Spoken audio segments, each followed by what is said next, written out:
Hi welcome to Sai academy.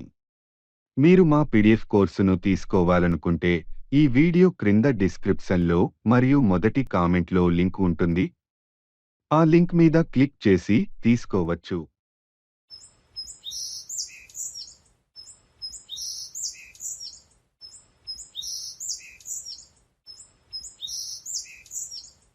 Hi రాము, ఊరి నుండి ఎప్పుడు వచ్చావు? నేను నిన్ననే వచ్చాను. సరేగాని ఏంటి ఏదో ఆలోచిస్తున్నట్లున్నావు? ఏమీ లేదు రాము, నాకు ఇంగ్లీష్ను మొదటి నుండి నేర్చుకోవాలని ఉంది. కానీ ఎక్కడ నుండి మొదలు పెట్టాలి, ఏవి ఫస్ట్ నేర్చుకోవాలో అర్థం కావడం లేదు. అదే ఆలోచిస్తున్నాను. హో అంతేనా? నీ డౌట్స్ అన్ని క్లియర్ చేసే దగ్గరికి తీసుకువెళ్తా. నాతో రా, పద వెళదాం.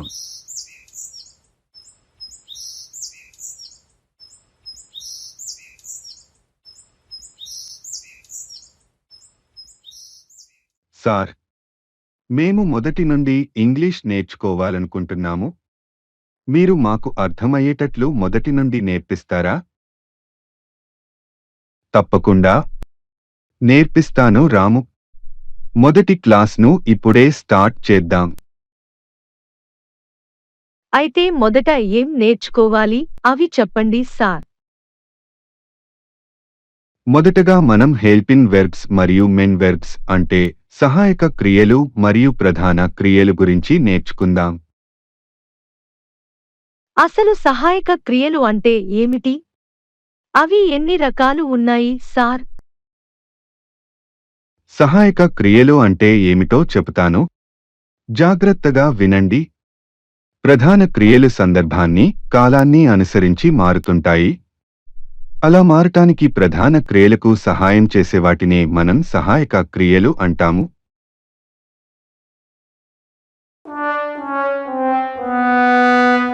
అర్థమైనట్లే ఉంది గాని కొంచెం అర్థం కాలేదనిపిస్తుంది. మరేం పర్వాలేదు, నేను క్లియర్గా వివరిస్తాను చూడండి.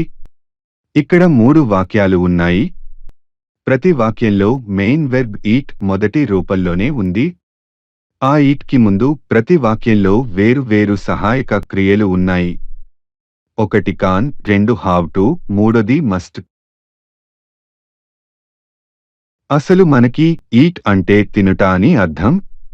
కానీ మొదటి వాక్యంలో ఈట్కి ముందు కాన్ చేరడం వలన తినుట అనేది తినగలను అయ్యింది. రెండవ వాక్యంలో ఈట్కి ముందు హ్యావ్ టు చేరడం వలన తినుట అనేది తినాలి అయ్యింది. అదే విధముగా మూడవ వాక్యంలో ఈట్కి ముందు మస్ట్ చేరడం వలన తినుట అనేది తప్పకుండా తినాలి అయ్యింది.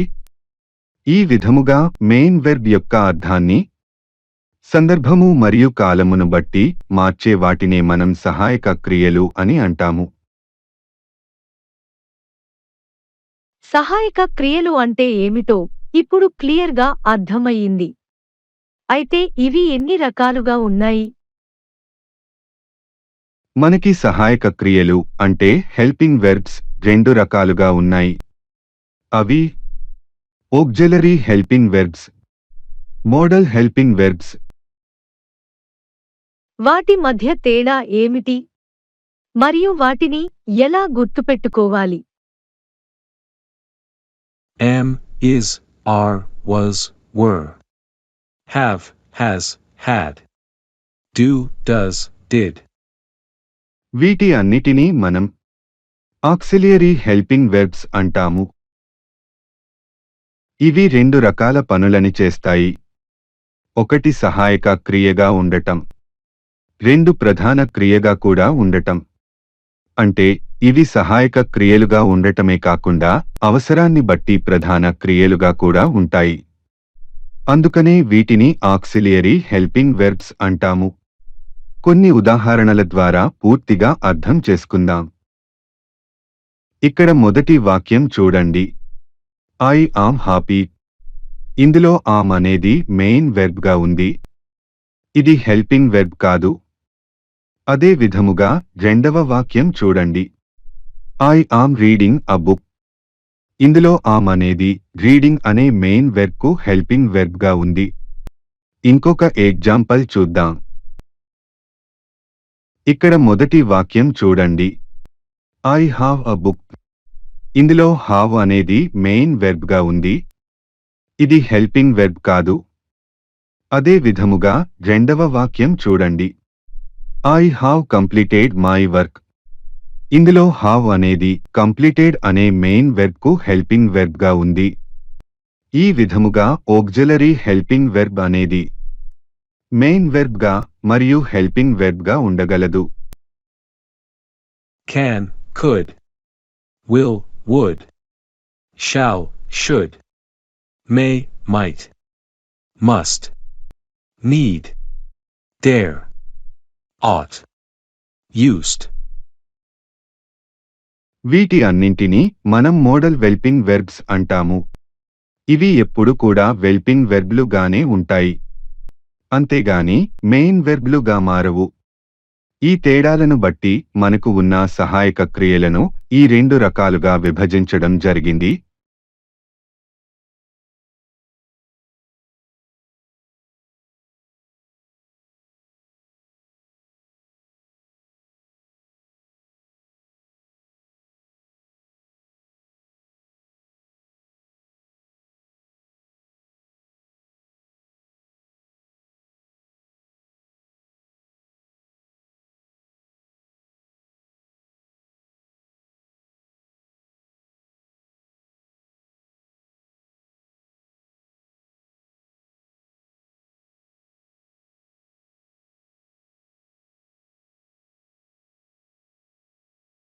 మీరు చెప్పింది విన్న తరువాత మరియు ఈ పట్టిక చూసిన తరువాత మాకు హెల్పింగ్ వెబ్స్ గురించి పూర్తిగా అర్థమయ్యింది. మీరు ఈ సహాయక క్రియలు అన్నింటినీ గుర్తుపెట్టుకొని సందర్భానుసారముగా మరియు కాలానికి అనుగుణంగా వాడితే తప్పకుండా ఇంగ్లీషులో మాట్లాడొచ్చు.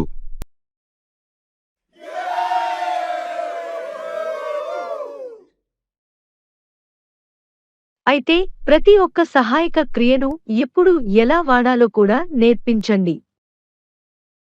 am is are, was were, will be.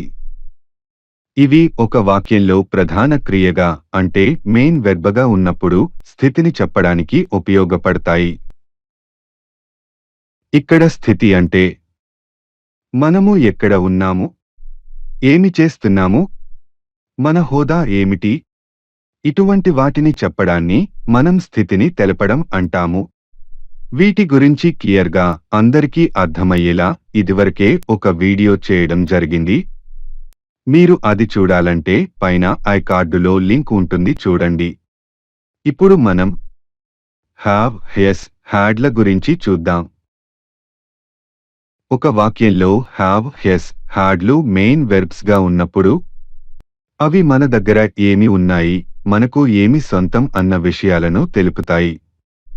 వీటి గురించి కూడా పూర్తి వీడియో చేయడం జరిగింది. ఆ వీడియో లింక్ ఇక్కడ ఐ కార్డులో ఉంటుంది. దాని చూసి పూర్తిగా నేర్చుకోండి. అయితే రేపటి నుంచి ప్రతి ఒక్క సహాయక క్రియను ఏ ఏ సందర్భాల్లో ఉపయోగించాలో, ఎప్పుడు ఉపయోగించాలో అన్న విషయాలను పూర్తిగా నేర్చుకుందాం. ఈ వీడియో మీకు నచ్చిందని మేము అనుకుంటున్నాము. ఈ వీడియో నచ్చితే లైక్ చేయండి మరియు షేర్ చేయండి. మా ఛానల్ను సబ్స్క్రైబ్ చేయడం మర్చిపోవద్దు. మా లేటెస్ట్ వీడియోలు మిస్ కాకూడదు అనుకుంటే బెల్ సింబల్ను క్లిక్ చేసి ఆల్ నోటిఫికేషన్స్ ని యాక్టివేట్ చేసుకోండి. మరొక కొత్త వీడియోతో మళ్ళీ కలుద్దాం. Take care and by.